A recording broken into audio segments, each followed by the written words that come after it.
नमस्कार दोस्तों, आप सभी लोगों का स्वागत है हमारे इस ऑनलाइन प्लेटफॉर्म पर। मेरे प्यारे दोस्तों, अभी हम डिस्कस करेंगे यूपीएसआई भर्ती परीक्षा में आपके जो लाभ और हानि से संबंधित क्वेश्चंस है, प्रॉफिट एंड लॉस है, उसको हम इस वीडियो में डिस्कस करेंगे, जिससे आप लोगों को इस एग्जाम के पैटर्न को समझने में मदद मिलने वाली है। तो चलिए इस सेशन की शुरुआत करते हैं और साथ ही आप सब लोगों को इस टॉपिक का जो भी बेसिक कॉन्सेप्ट्स है, इंपॉर्टेंट बातें हैं जो इस टॉपिक को सीखने के लिए जरूरी है, वो आपको आपके यूपीएससी बैच में बहुत अच्छे से क्लियर की गई है। ये प्रीवियस ईयर का सेशंस थोड़ा हम इसीलिए ले रहे हैं कि आप लोग इस पेपर से डरे नहीं, आप समझने का प्रयास करें कि आपके एग्जाम पैटर्न में भी यही प्रश्न है। अगर आप अच्छे से पढ़ के जाते हो तो डेफिनेटली आप इन प्रश्नों को हल कर पाएंगे। चलिए, तो हमारा फर्स्ट क्वेश्चन इस प्रकार से है। एक दूध वाला 20% का लाभ कमाता है, अगर वो दूध की मूल मात्रा में भी 10% पानी मिलाता तो उसका कुल लाभ प्रतिशत क्या होगा। वो ऐसे भी 20% प्रॉफिट कमा रहा है और दूध की मूल मात्रा में पानी मिलाकर और 10% का प्रॉफिट कमा रहा है, तो उसका जो कुल प्रॉफिट होगा, पहले 20 का प्रॉफिट 120, फिर 10 का प्रॉफिट 110। और आपको बताया जाता है परसेंट में, जब वर्दी के प्रश्न हो, कमी के प्रश्न हो, 1% 2 जीरो कैंसिल, 12 इंटू 11 132। तो आप बताओ कुल लाभ कितने परसेंट हुआ? 32% का लाभ। इसको आप ऐसे भी कर सकते हो, जो तरीका होता है a plus b plus a b बटा 100 से भी। तो पहले लाभ कितने का हुआ? 20 का, फिर लाभ 10 का। दोनों लाभ है तो प्लस में रख दिया, हानि होती तो माइनस में। 20 इंटू 10 बटा 100, तो ये हो गया 30 प्लस 0 से 0 कैंसिल, ये हो गया 2, टोटल हो गया 32%। और आप बताओ ये कौन से ऑप्शन में है? डी ऑप्शन में मौजूद है। अब चलते हैं हम लोग हमारे अगले क्वेश्चन की ओर। 10 नलिकाओं का लागत मूल्य 5 नलिकाओं के विक्रय मूल्य के बराबर है, तो लेन देन में लाभ का प्रतिशत। अब आप बताओ, हमने जब पढ़ा था तो वस्तु लिखा था, पुस्तक लिखा था, उससे कुछ फर्क पड़ा क्या? बताओ। अब संख्या इन्होंने नलिकाएं लिख दिया, तो देखो इन्होंने बोला 10 का लागत मूल्य है 5 के विक्रय मूल्य के बराबर है। अब आप बताओ, जब ये गुणा में होते हैं तो एक दूसरे के क्या होते हैं? विपरीत होते हैं। तो आप बताइए 10 और 5 का विपरीत, 5 और 10, कितने का प्रॉफिट हुआ? 5 का। ऑपोजिट रखना मैं सिखाता हूं आपको, जो बेसिक कराया था। 5 का प्रॉफिट 5 के ऊपर गुणा 100, 5 से 5 कैंसिल, तो आप बताओ लाभ कितने परसेंट हुआ? 100%, जो आपके बी ऑप्शन में मौजूद है। आगे बढ़ते हैं। 5 कैमरे बेचने पर, ये परसेंट हटा दें, 5 कैमरे बेचने पर सचिन को 2 कैमरों की लागत मूल्य के बराबर लाभ होता है, तो लाभ का प्रतिशत। आपको पता है 2 प्रश्न कराए थे मैंने, एक बोला था क्रय मूल्य के बराबर लाभ या हानि, और एक कराया था विक्रय मूल्य के बराबर लाभ या हानि हो। तो जब क्रय मूल्य के बराबर लाभ या हानि हो, तो यहाँ 2 का लाभ कितने पर? 5 पर। तो आप यदि लागत मूल्य पर है तो हमें लागत मूल्य खुद पहले से पता है, परसेंट के लिए गुणा किससे करेंगे? 100 से। 5 से ये 20 बार, 20 इंटू 2 कितना? 40%। और यही अगर बोलते लागत मूल्य की बजाय बोलते विक्रय मूल्य के बराबर लाभ होता, तो हम उस विक्रय मूल्य से क्रय मूल्य पता करते। समझ रहे हो? ये चीज ध्यान रखना। यहां बोला है एक दुकानदार 300 में कुछ सामान खरीदता है, उसके उप परिव्यय में 20% लागत लाता है। तो 300 की वस्तु खरीदी, उप परिव्यय 20%, तो आप बताओ 300 का 20%, उप परिव्यय का मतलब और खर्चा किया उस पर। अरे भी 300 का 20% 60 होता कि नहीं होता? तो 300 में तो लाया था और 360 हो गए। 30% लाभ कमाने के लिए किस कीमत पर बेचेगा? तो आप बताओ 100 वाली चीज वो कितने पर बेचेगा? 130। क्यों बताओ? क्योंकि वो चाह रहा है कि मैं 30% का प्रॉफिट भी कमाऊं। 0 से 0 कैंसिल, 13 इंटू 6 78, 7, 13 इंटू 3 39 और 7 46, तो आ जाएगा 468, जो आपके सी ऑप्शन में मौजूद है। एग्जाम में आप चाहो तो समय की थोड़ी बचत भी कर सकते हो। 6 इंटू 3 18 में इकाई अंक 8 है, और इकाई अंक 8 वाला एक ही ऑप्शन है, तो थोड़ा आप चाहो तो डायरेक्ट भी लिख सकते हो। आगे बढ़ते हैं। एक आदमी ने 5 चीजें 1 रुपए में खरीदी। 1 रुपए में वो कह रहा है मैंने 5 चीजें खरीदी, तो 1 रुपए में कितनी चीज बेचे कि उसको 25% मुनाफा हो। अगर आपको पता हो, मैंने कराया था, जब बात रुपए और वस्तु पर हो, तो वस्तु जितनी कम दोगे उतना प्रॉफिट अधिक होगा। तो जब रुपए तो पहले भी एक था, रुपए तो आज भी एक ही है, तो वस्तु हमें कम देनी है। कम के लिए 100 बटा 125, 25 के पहाड़े में 4 बार, 25 के पहाड़े में 5, 5 से 5 कैंसिल, तो उत्तर आ गया 4, जो आपके पहले ही ऑप्शन में मौजूद है। बताइए बातें समझ में आ रही है अच्छे से? कोई दिक्कत नहीं है? नेक्स्ट देखिए। राम ने 2 लाख रुपए में वस्तु खरीदी और 2,50,000 में बेची, तो फायदा बताओ। तो देखो 50,000 का फायदा 2 लाख के ऊपर गुणा 100। देखो कुछ कितने कैलकुलेटिव थी और कुछ देख लो कितना इजी सा क्वेश्चन। हो सकता है एक आध शिफ्ट में इसका भी सामना करना पड़े, हो सकता है आगे चलकर जब मैं क्वेश्चन कराऊंगा तो वैसे प्रश्नों का भी सामना करना पड़े। हमें दोनों तरह से प्रिपेयर होकर जाना है। कल को ऐसे नहीं कि एक नॉर्मल सा क्वेश्चन गलत हो जाए और फिर आप पछताओ उस चीज से। अब देखो, अतुल ने एक साइकिल उसकी अंकित मूल्य से 3/4 मूल्य पर खरीदी। अंकित मूल्य से 3/4 मूल्य पर खरीदी।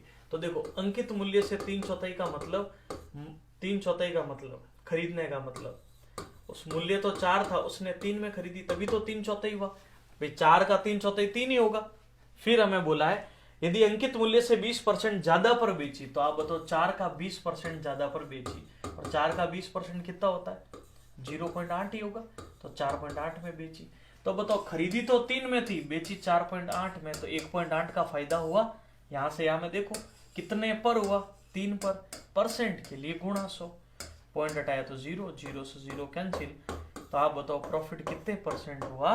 60%, जो आपके बी ऑप्शन में मौजूद है। क्लियर है? आगे बढ़ते हैं। एक बेईमान दुकानदार लागत मूल्य पर अपनी वस्तु बेचने का दावा करता है, परंतु 1 किलो की बजाय 900 ग्राम तोलता। अगर आपको पता हो बेईमान दुकानदार वाला क्वेश्चन कराया था जब वस्तु वो कुल मात्रा से कम तोले तब, तो आप बताओ 1 किलो में 1000 ग्राम होते, 1000 ग्राम की जगह उसने तोला कितना? 900। तो मैंने एक बात बोली थी, एक छोटा सा कॉन्सेप्ट आपको लिखाते हैं, जब आपके इस टॉपिक स्टार्ट हुआ तब एक लाइन लिखाई थी, जितनी वस्तु मापी या तोली जाती है प्रॉफिट हमेशा उसी पर होता है। तो ये 100 का लाभ उसे जो होगा ना, कितने पर होगा? 900 पर, क्योंकि 1000 नहीं तोली, जितनी मापी या तोली जाएगी, क्योंकि यहाँ बात रुपए की नहीं है, बात वस्तु की है।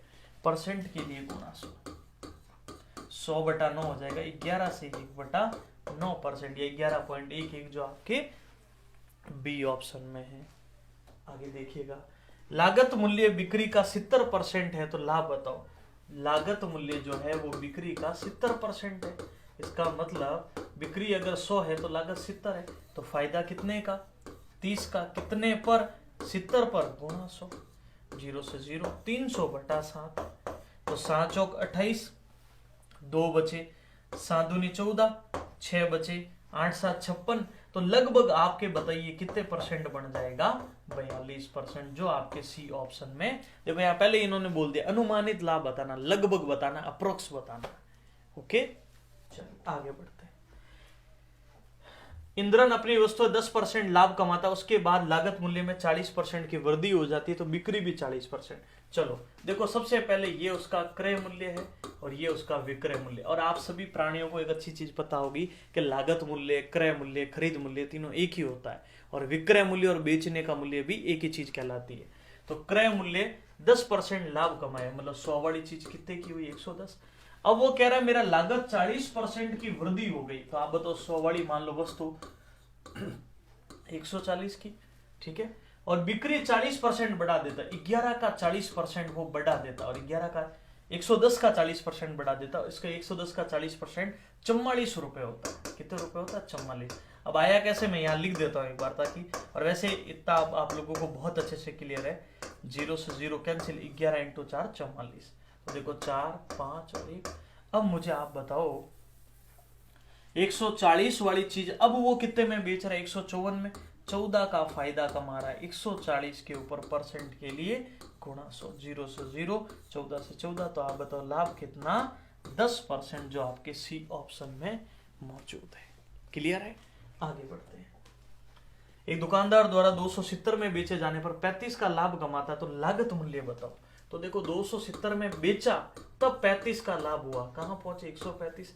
लागत लानी है तो ये लागत मूल्य को दर्शाता है हमेशा, 100/135।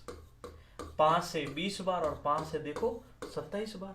27 से कैंसिल करोगे 10 बार और 20 × 10 करोगे, लागत मूल्य 200 रुपए। और बताइए कौन से ऑप्शन में? पहले ऑप्शन। आपके प्रत्येक एग्जाम जिस जिस शिफ्ट में बना, जैसे बना, उसका नाम भी लिखा हुआ, ताकि आप भी जब मान लो कभी प्रीवियस ईयर मिलाते और आपको दिक्कत आए, तब आप वापस वीडियो सेशन में आकर अपने डाउट्स को क्लियर कर सको। चलिए आगे बढ़ते हैं। एक वस्तु की लागत दुगुना हो जाती है लेकिन बिक्री मूल्य अपरिवर्तित रहता है, तो 10% का नुकसान हो जाता। तो मूल लाभ प्रतिशत बताओ। मान लो मैं बता देता हूं, पहली कंडीशन में हमारा लागत 100 था और अब हमारा मूल्य दुगुना हो गया लागत का, तो कितना हो गया 200। लेकिन मुझे 10% का नुकसान हो रहा है, तो आप बताओ 100 पर 10 का नुकसान, तो वस्तु कितने में बेची हमने 180 में। अब हमें ये बताना है कि मूल लाभ प्रतिशत क्या होगा फिर। तो आप बताओ 100 वाली चीज, अब मूल में तो 100 थी खरीदने में, बेच 180 में रहे, 80 का फायदा 100 के ऊपर गुणा 100, तो हमारा जो मूल लाभ है ना वो कितने परसेंट था 80%, जो आपके बी ऑप्शन में मौजूद है। आगे बढ़ते हैं। एक वस्तु के निर्माण में 20% की वृद्धि की गई, तो व्यक्ति ने बिक्री मूल्य में कोई बदलाव नहीं किया, लेकिन उसके लाभ में 20 रुपए की गिरावट आई। एक बात बताओ, निर्माण लागत में 20 की वृद्धि हुई, एक तरह से उसकी कॉस्ट बढ़ रही है ना भी, और जब उसकी कॉस्ट बढ़ रही है तभी तो उसको फायदे की जगह क्या हो रहा है, अब नुकसान हो रहा है। यानी हम ये कह सकते हैं कि हमारा जो 20% कॉस्ट बढ़ा है और उससे हमें नुकसान भी कितने रुपए का हो रहा है, 20 रुपए का हो रहा है। ध्यान रखना, यहाँ प्रतिशत है यहाँ रुपए है। 20% 20 रुपए का है, तो बताओ 1% 20/20 यानी 1 का, और आप बताओ 100% कितने के होंगे, 1 × 100 करोगे तो आप बताओ कितने रुपए, 100 रुपए, जो आपके बी ऑप्शन में मौजूद है। आगे बढ़ते हैं। प्रति किलो 9.48 रुपए चीनी बेचने पर रहीम को 8% की हानि होती है, उसे किस कीमत पर बेचे कि 20 का लाभ हो जाए। वो कह रहे मैंने 9.48 की दर से बेचा, तब मुझे 8% हानि हुई 100 से 92, तो अब मैं किस कीमत पर बेचूं कि मुझे 20 का लाभ हो जाए 120। अगर आपको पता हो इस टाइप का क्या नाम होता है बताओ, बेचा बेचा प्रश्न। पहले बेचने पर हानि हुई थी और अब बेचकर लाभ कमाना है। तो अब बताइए, तो 92 वाली चीज अब आप वो कितने में बेचेगा, 120 में। कैंसिल कर लो जितना कैंसिल हो सकता है। चलिए यहां से पॉइंट हटाकर 2 जीरो आ गए, 2 जीरो से 0 कैंसिल।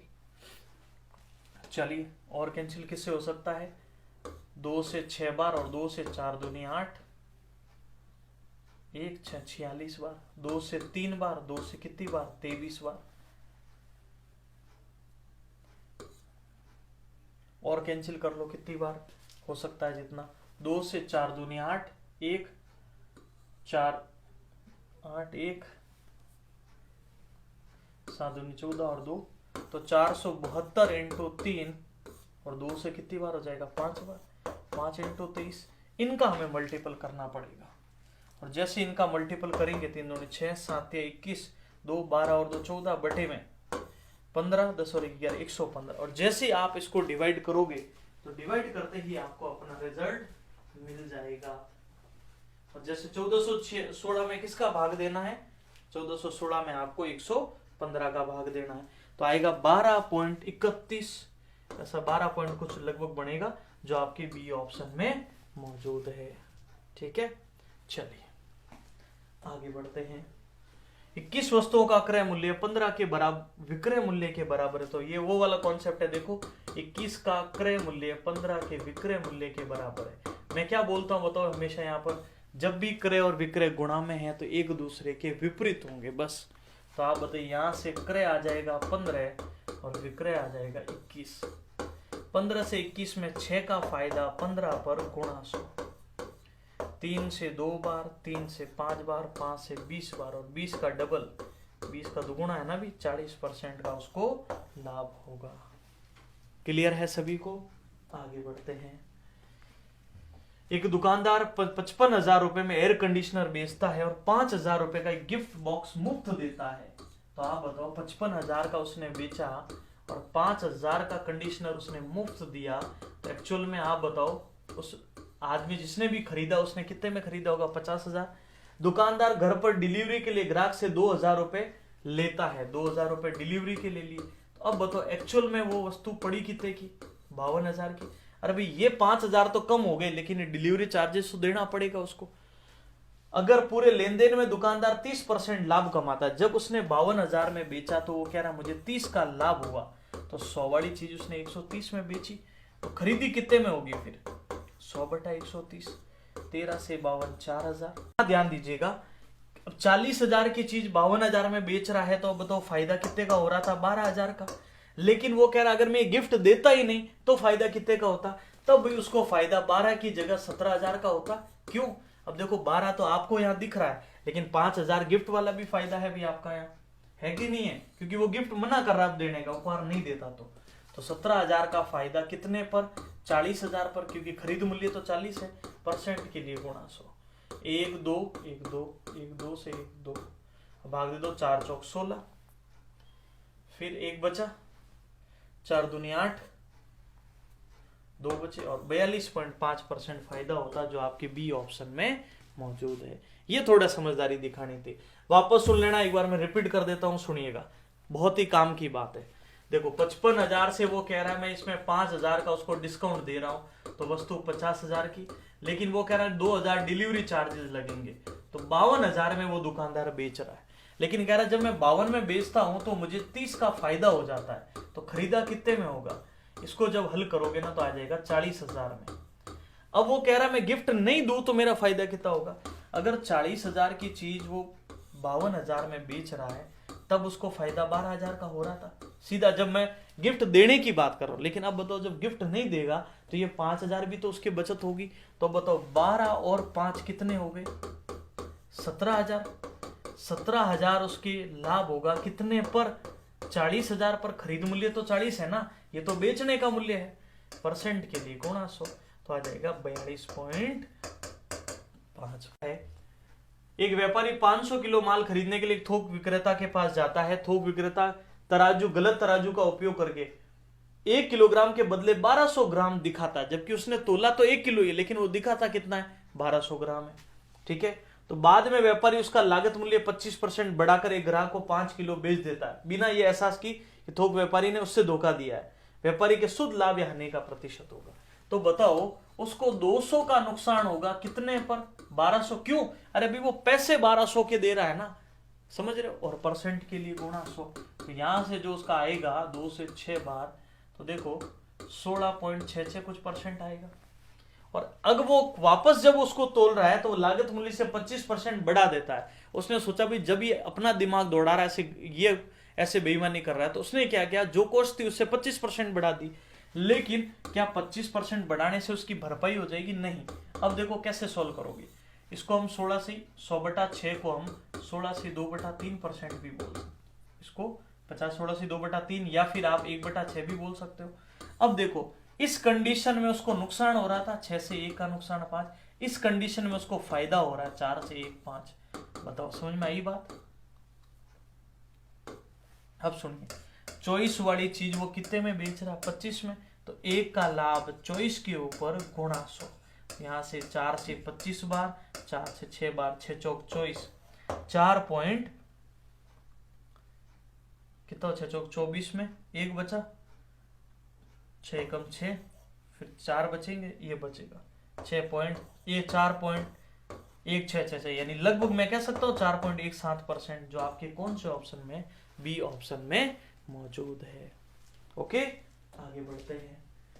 एलिस, बॉबी और चार्ली एक कंपनी में भागीदार। एक विशेष वर्ष के दौरान एलिस को लाभ का, यहाँ एक लाइन थोड़ा टाइप नहीं हुई है, एलिस को लाभ का, यहां लिख देना 1/3 तथा बॉब को,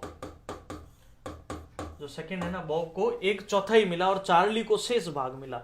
एलिस को तो 1/3, बॉब को 1/4 मिला, शेष चार्ली को मिला जो 5,000 था। तो शेष हमें पता करना पड़ेगा, 1/3 और 1/4 घटा लोगे तो शेष आएगा। तो एलसीएम बना 12, 3 से 4 बार, 4 से 3 7 गए, तो शेष बचा 5/12। तो आप बताओ 5 भाग अगर 12 के बराबर है तो अपना 5 भाग अगर 5,000 के बराबर है तो अपना 1 भाग कितने का पड़ा? 1000 का। किसका पूछा? हमसे पूछा अभी एलिस का। तो एलिस के लिए हम 4 से गुणा करें। एलिस के लिए, एलिस के पास कितना भाग है? 4 भाग है। तो आप बताओ 1 भाग अगर 1000 का है तो 1000 × 4 करोगे तो रिजल्ट कितना? 4000। वापस सुनना, एलिस को लाभ का 1/3 और बॉब को लाभ का 1/4, तो जो खर्च हो चुका है ना वो 1 में से घटाया। अब ये घटाया क्यों? ताकि हमें शेष चार्ली को मिला। यहाँ थोड़ा लिख देना है ना, थोड़ा टाइप नहीं हो पाया सही। शेष चार्ली को मिला, तो शेष कितना बचा? इनमें से ये दोनों घटा लोगे तो आपको अपना आंसर मिल जाएगा 4000। प्रत्येक कीमत 1000 है और उसे 2000 में बेचा गया, तो आप बताओ 1000 है, 13 कमीज 1000 में खरीदोगे तो 13000, और आप बताओ 13 कमीज ही बेचोगे तो 26000 में। तो अब आप बताओ फायदा कितने का हुआ? 13000 का। कितने के ऊपर हुआ? 13000 पर परसेंट के लिए गुणा 100, ये दोनों कट गए, तो आप बताओ लाभ कितने परसेंट हुआ? 100%। क्लियर है? तो ये था आज का हमारा जो प्रॉफिट एंड लॉस के यूपीएसआई एग्जाम में प्रश्न बने थे उसका वीडियो सेशन। उम्मीद करूंगा सारी चीजें आपको बेहतर तरीके से समझ में आई होगी। आप लोग भी इनको रिवीजन करते रहो, चीजों को समझते रहिए, ये आप लोगों के एग्जाम के दृष्टिकोण से बहुत महत्वपूर्ण है। Thank you. जय हिंद।